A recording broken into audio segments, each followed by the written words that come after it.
নদী হিমালয় হয়ে দুঃখ আসে এ হৃদয়, সে কিছু নয়।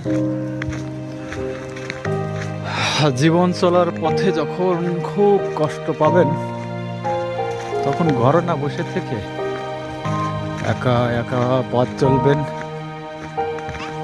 দেখবেন আপনার কষ্ট অনেকটা লাঘব হয়ে যাবে। কিংবা কোনো সমস্যায় পড়বেন যখন, আপনি যখন এরকম একা একা জঙ্গলের ভিতর দিয়ে হাঁটবেন, তখন দেখবেন কোনো না কোনো সমাধান আপনার সামনে চলে আসবে। যে প্রকৃতি আপনাকে বলে দেবে কোন সমস্যায় কি করা উচিত।